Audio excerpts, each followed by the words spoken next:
Hello students, how are you? I hope everybody is good.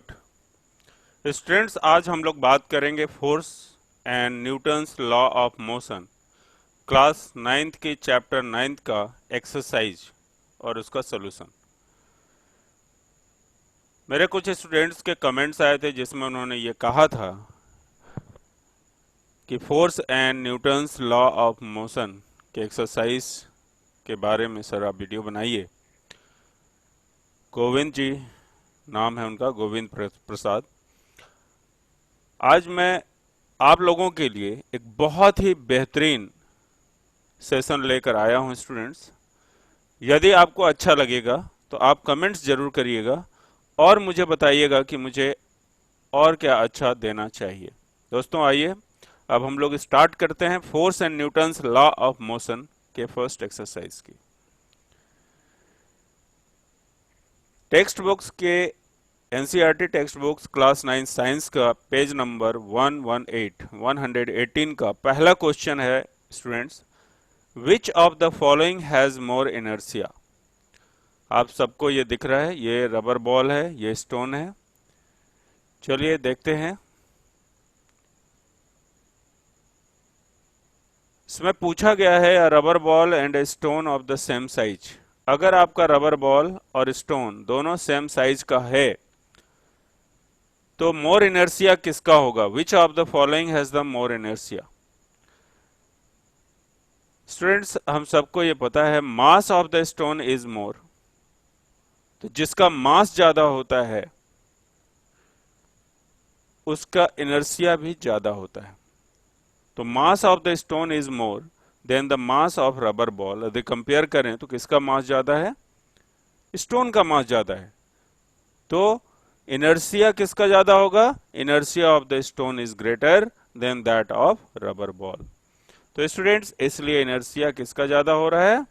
ये आपके stone का हो रहा है, न कि इस रबर बॉल का।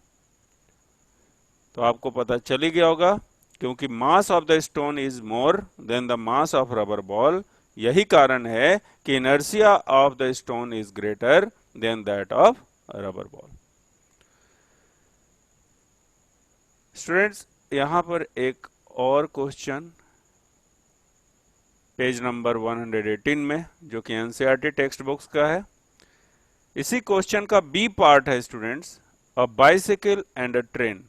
दो चीजें दी हैं, बाइसिकल एंड ट्रेन, और पूछ रहा है कि which of the following has the more inertia.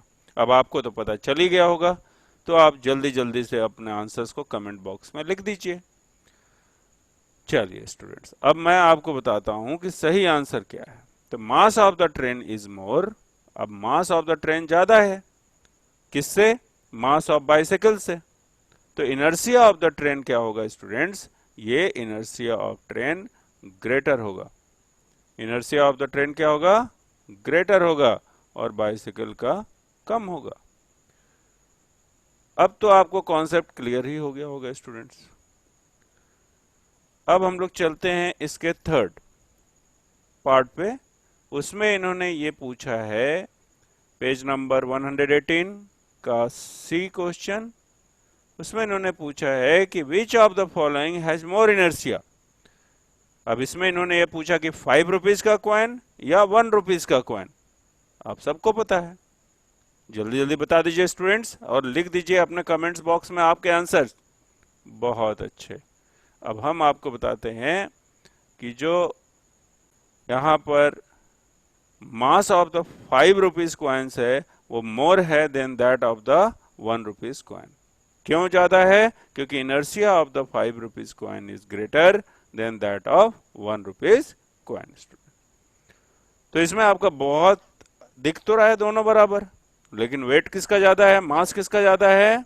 मास जो है वो 5 रुपीज का ज्यादा है, इसलिए इनर्शिया भी 5 रुपीज का क्या होगा? वो ज्यादा होगा कंपेयर टू दिस। तो इसलिए इसका इनर्शिया जो है वो ज्यादा है और इसका इनर्शिया क्या है? कम है स्टूडेंट्स। तो ये था आपका क्वेश्चन। अब अगले क्वेश्चन की तरफ चलते हैं स्टूडेंट्स।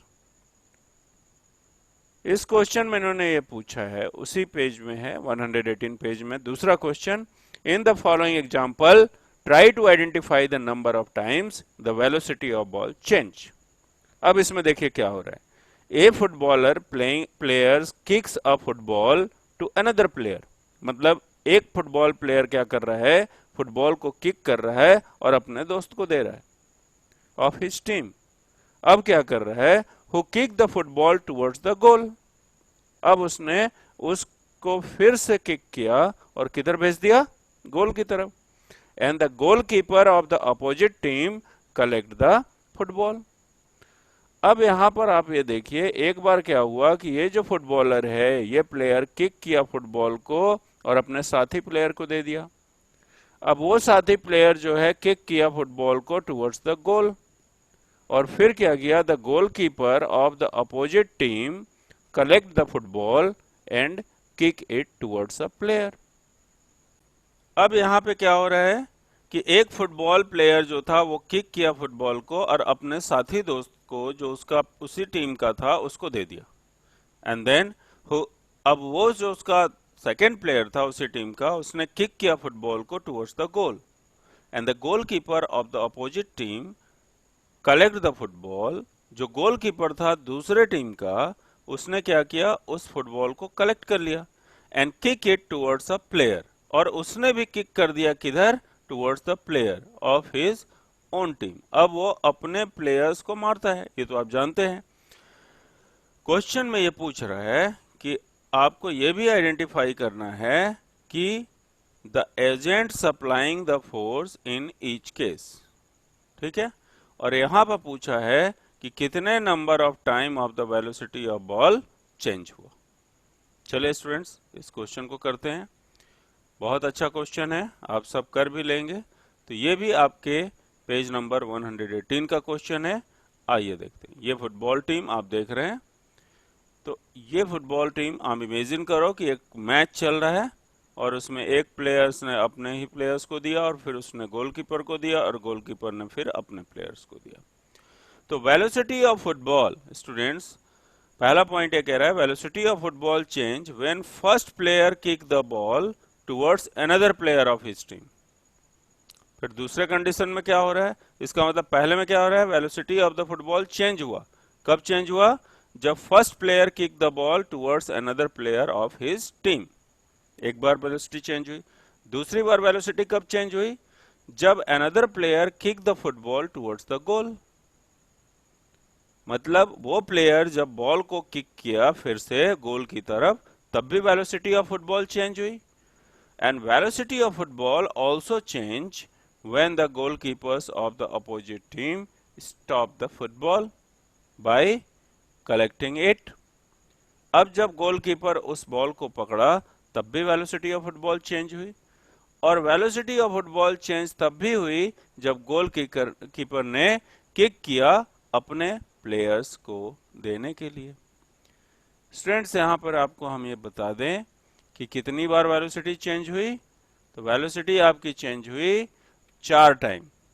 अब वो कौन कौन सा 4 टाइम था, first player kick a ball, velocity from 0 change to u, and second player kick the football towards the goal, velocity change again, and the goalkeeper collect the football, velocity become 0, and goalkeeper kick it towards a player of his team, मतलब जब goalkeeper उसको kick करता है और अपने players को देता है तो फिर यहाँ पर वेलोसिटी चेंज होती है। स्टूडेंट्स, तो आपने ये देखा कि पहला प्लेयर जब किक किया तब भी वेलोसिटी फ्रॉम 0 जो चेंज हुई, इनिशियल वेलोसिटी से फिर चेंज हुई, फिर सेकंड प्लेयर किक किया तब भी वेलोसिटी चेंज हुई, गोलकीपर जब उसको पकड़ लिया अब फिर से वो 0 हो गया, और फिर जब गोलकीपर ने किक किया बॉल को तब जाके फिर वेलोसिटी चेंज हुई। तो इस तरीके से हम देखें students, velocity of ball 4 time change हुई। तो in the first and second case the force is supplied by the foot of player, पहले और दूसरे में किक हुआ है। जब ये किक हुआ है मतलब कि ये भी किक हुआ और ये भी किक हुआ, तो ये किससे हुआ students, foot of the player. ठीक है, बिल्कुल सही समझ रहे हैं आप। सेकेंड केस में, in third case force is supplied by the hand, क्योंकि यहां पर गोलकीपर है तो गोलकीपर बॉल को पकड़ेगा, तो फोर्स किसके द्वारा अप्लाई हुआ? By the hand of the goalkeeper. और in fourth case the goalkeeper kick the football with hit the football with his foot, मतलब उसने बॉल को हिट किया और अपने प्लेयर्स को दे दिया। तो इस तरीके से हम कह सकते हैं स्टूडेंट्स कि जो हमारा यहाँ पर फुट ऑफ द गोलकीपर जो है सप्लाइज द फोर्स। ठीक है, तो यहाँ आपने ये देखा स्टूडेंट्स, आई होप आप सबको ये समझ में आया होगा। ठीक है, अगर कोई डाउट रह जाता है तो आप हमें जरूर लिखिए। स्टूडेंट्स यहाँ पर एक क्वेश्चन और आता है, थर्ड क्वेश्चन है इसी पेज का, पेज नंबर 118 का। Explain why some of the leaves may get detached from a tree if we vigorously shake its branch, मतलब अगर हम पेड़ को हिलाते हैं तो हमारा जो पेड़ से पत्ता है वो क्यों गिरता है, आखिर क्या कॉन्सेप्ट है? तो इसको जानते हैं स्टूडेंट्स, बहुत ही अच्छा है इसका कॉन्सेप्ट। आइए देखते हैं। पहली चीज, the answer of this cause lies behind, किसकी वजह से होता है? आप बिल्कुल सही समझ रहे हैं स्टूडेंट्स, ये है Newton's first law of motion. Newton's first of law motion में क्या कह रहा है कि इनिशियली जो लीफ एंड ट्री, ये दोनों किस कंडीशन में है? They both are in the rest. तो leaves and tree both are in the rest and but when the tree is second vigorously, अब अगर हम ट्री को बार बार हिला रहे हैं तो tree comes in motion, but while leaves have tendency to be in rest, लेकिन जो लीव्स है वो क्या है? रेस्ट में। हमने एक्सपेरिमेंट भी किया है। Thus, because of remaining the position of rest, some of the leaves may get detached from the tree. जब हमारा लीफ रेस्ट में है तो उसमें से जो लीफ है वो पेड़ में से गिर जाता है। तो if vigorously shake its branches. Students, तो ये था आपका। Thank you so much. अगर आपको कोई चीज समझ में नहीं आई होगी स्टूडेंट